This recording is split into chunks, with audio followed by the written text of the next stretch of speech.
I never expected that comments from Muslims would be the ones that are pushing me away from my faith more than the hateful and Islamophobic comments. You see, converting to Islam is easy, but adopting every single restriction in order to fully practice is one of the most difficult things a woman can do, especially a woman like Abby who cares about her femininity in the form of hair, makeup, nails, and clothes. I just finished my prayer and I had a huge realization. The wudu, or the washing before prayer, helps us to release our attachment to worldly things. So I don't have my nails done anymore. And this is something that I was super attached to before. And now, subhanAllah, I'm here without any makeup, without anything on my nails, and I feel more at peace and more confident in myself than I ever have. But any type of high is not permanent. I personally think when you make sacrifices like this, you start to miss these things. I love that someone can know that you're Muslim from the very first look, even from far away. Sometimes when I say salam alaikum to someone, they don't know that I'm Muslim because I'm not wearing the hijab.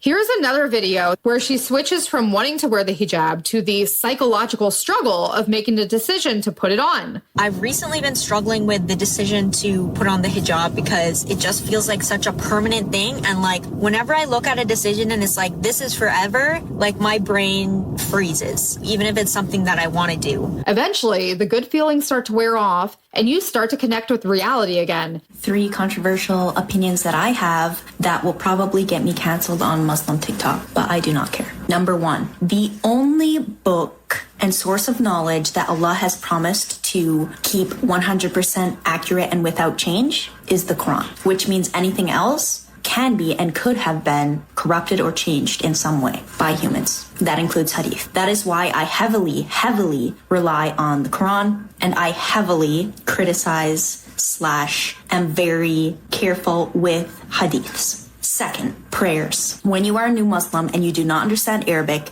I think it is way more important to understand what you are saying than to be saying it in Arabic. Third, nails. I've had so many people coming to me and telling me, you can't pray with nails on. You're not allowed to tell me if I can pray. I make wudu and I pray. The point of Islam is not all the superficial stuff. Before, it was about hijab, this and that. What does that tell you about where she's at in her journey? It's not beautiful anymore, is it? Islam is not easy to practice. It's easy to enter, most certainly not easy to leave the more entangled you become in it, such as getting married and having kids. Leave Islam behind. Life is better and more beautiful without it.